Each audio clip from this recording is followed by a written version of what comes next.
Yo, so in today's video, we're going to be talking a lot about the recent events going on in America surrounding the George Floyd. He was brutally murdered and it sparked an uproar in the country, and we're here to give you our thoughts and feedback on that. And more so spread awareness. Definitely, George Floyd is only a tipping point. First, we want to say RIP to George Floyd. He was definitely taken from us way too soon, unfortunately. But his death has sparked an uproar in the country. A lot of frustration has been building up throughout time with racial tension, and with this death, we've seen a lot of protests, a lot of uproar, and it all stems from basically inequality amongst black people.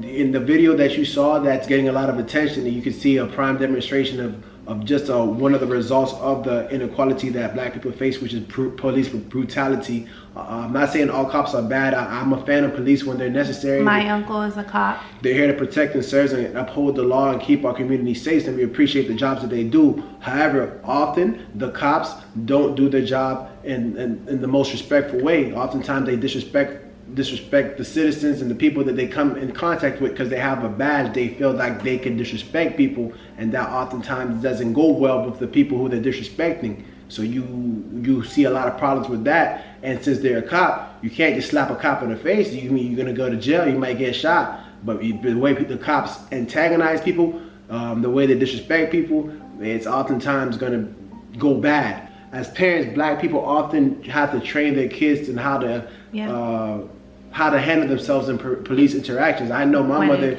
has instilled into me, as far as I can remember, to keep cool, to listen, to not to try to be combative with the police, because that's not gonna end well for me. I'm gonna, if I'm fortunate, end up in jail. If I'm unfortunate, end up dead, because that's how that works, point blank, period. And sometimes people feel like black people are making this whole racial thing up, and it doesn't exist, and those times are past. But sadly, it has not passed. Sadly, we live in these times currently, right now. So it's something that's obviously people are fed up, and they're doing everything in their power to build awareness and to kind of spark change any way that they can. And in the past, we've all tried peaceful protests, as far as Kaepernick with the kneeling and the regular protests with the chants and just gathering. That was seen as wrong.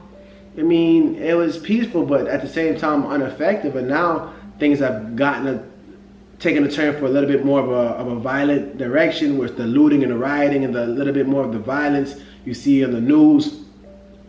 And at this point, I'm not here to condemn them. You have to try different approaches, and right now I guess we're trying this one. Something Malcolm X said. You can only keep doing the same thing over and over and not seeing this change behavior. So you got to try a new approach. I mean, that's just logic. I don't necessarily agree or encourage that type of behavior, but at the same time, I do understand that to see what it brings. And to be honest, I've seen a lot of feedback with the violence, because people don't want to see that. Yeah. Nobody wants the violence; they just want the change. So we've seen a lot of feedback with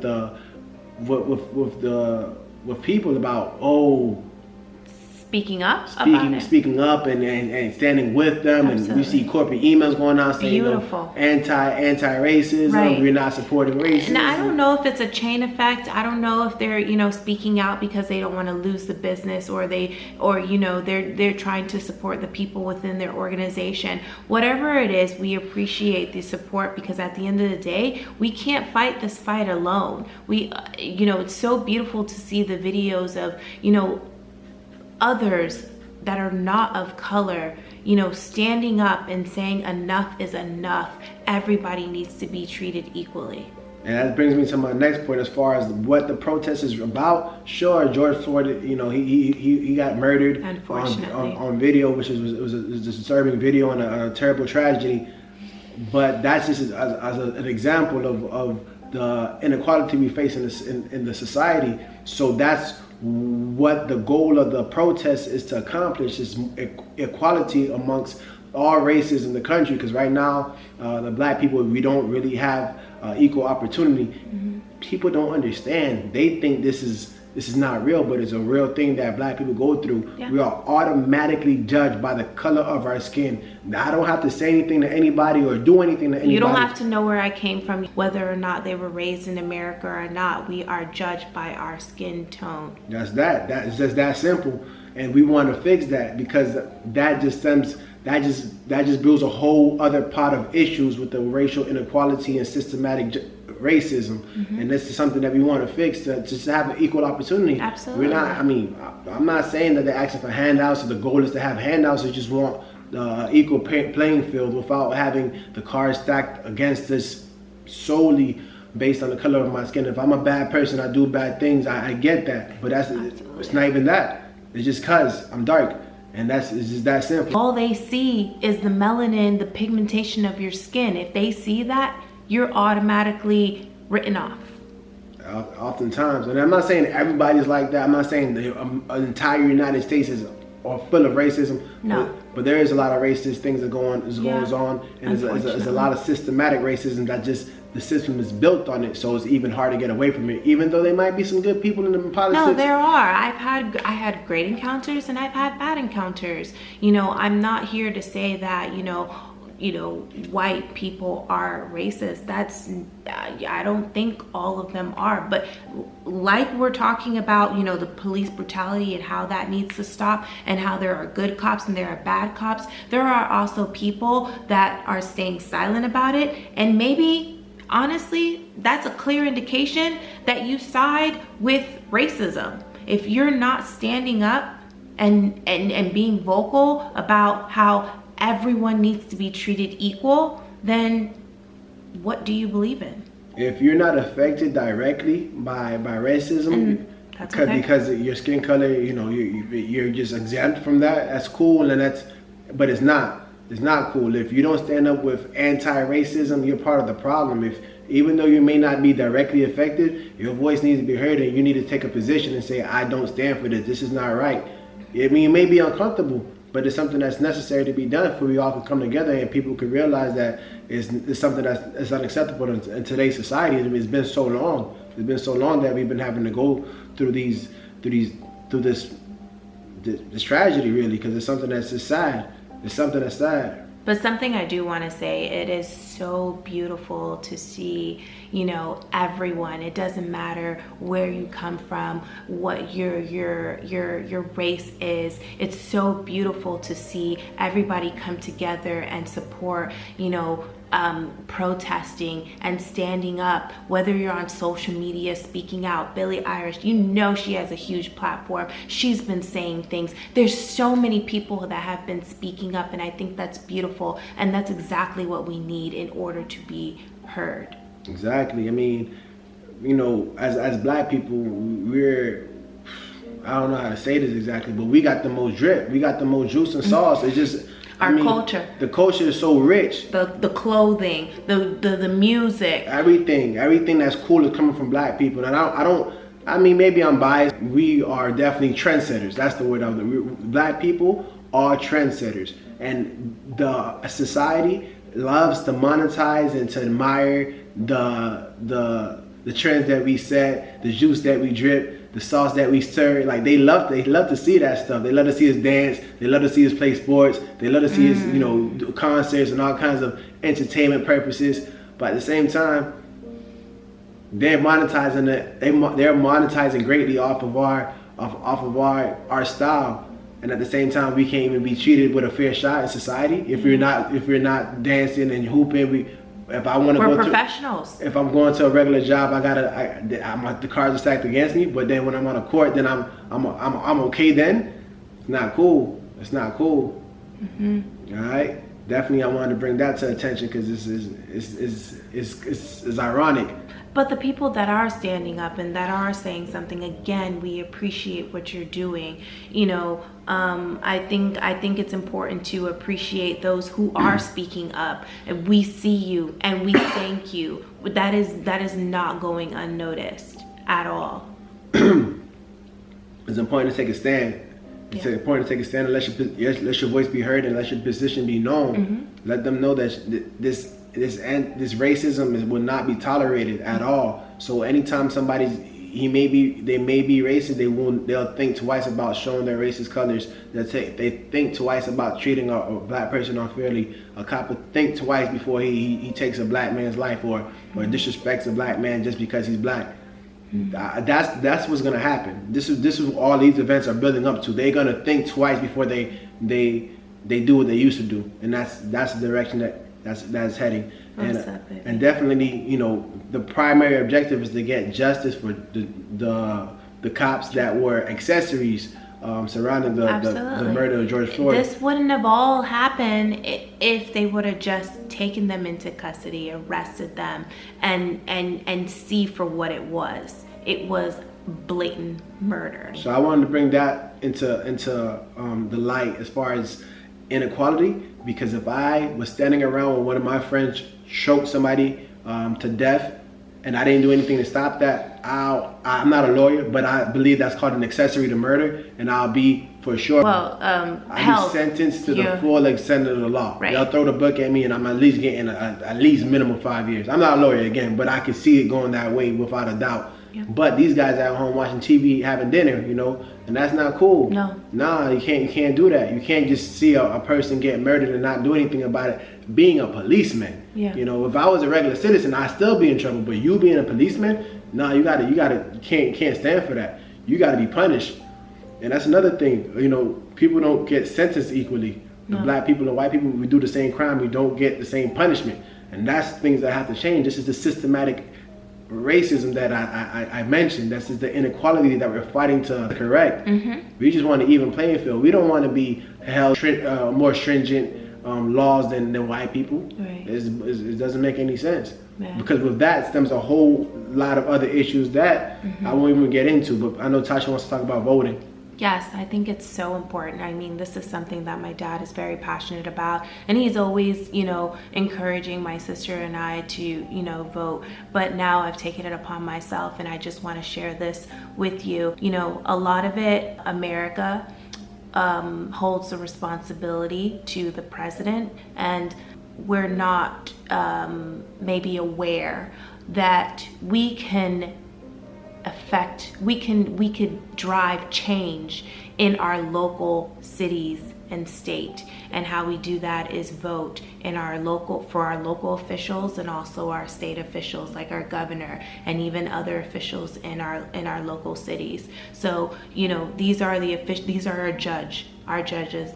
These are our city sheriffs. So we want to be able to vote them into power. We want to know who's in office. So I just want to encourage you, you know, you could go ahead and educate yourself. I'll probably find a link to post down below. And you know, these votes are happening on a yearly basis. So just pay attention to what's happening in your state, and be a part of that.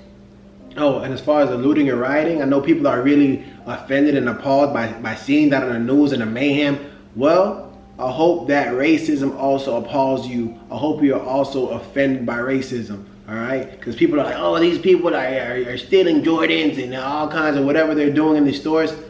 Yeah, it's hard to watch, but guess what? Racism is hard to live with. Not to say that we agree with it, but it's a different approach. It's a different approach. In the past, you know, we've been very passive with the protests, and we're trying to get our posts across between peaceful assembly and, you know, social media, kneeling in the football fields and all of that. You know, shouts out to Colin Kaepernick for taking his stand. But unfortunately, it's been more or less ineffective because there hasn't been any change behavior that's been any real significance. So now they're trying a different approach of a little bit more violent of a turn, and a lot of times these people are not even with the actual cause. Sometimes they're antagonists that come for their own agenda outside the group, and they spark things off. And, you know, I was out on a protest myself, and there's energy there that's just angry, frustrated, and once things pop, you know, the energy just follows. So sometimes the antagonists will start something, and then everybody else will just kind of follow in, and it's kind of like a bait sometimes that the outside people, even people that don't even live in the city, come and they're there to antagonize the crowd, and it's not hard to. It doesn't take a lot to pretty much let the pot spill over with tension. Right. So that's something to consider as well. Right. And if you're out there protesting, you know, we're saying that we're praying for you, and stay safe.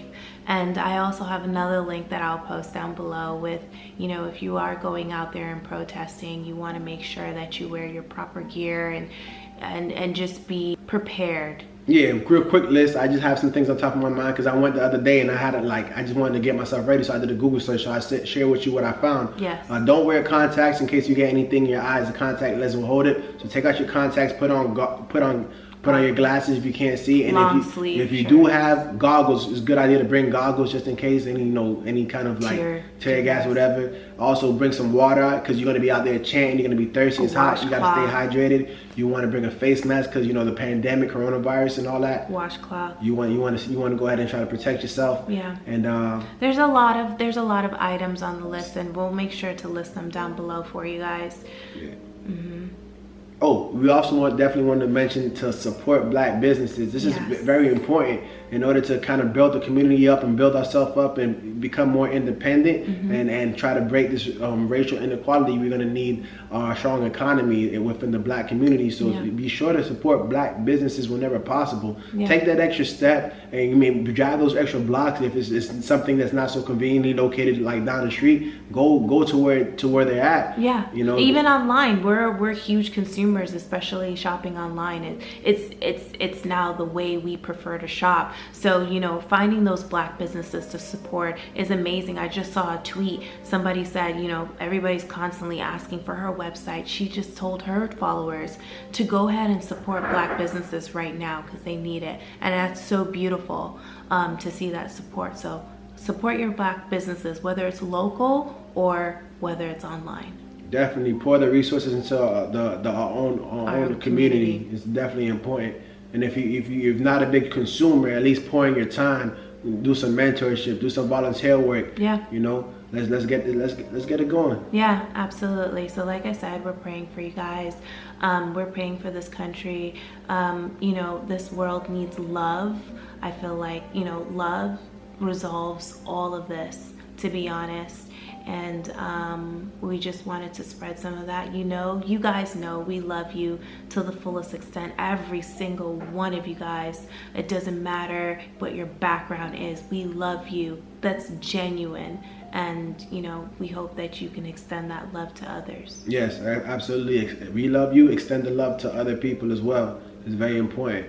So I go ahead and say a list of Black people who have been murdered by the police, who are unarmed.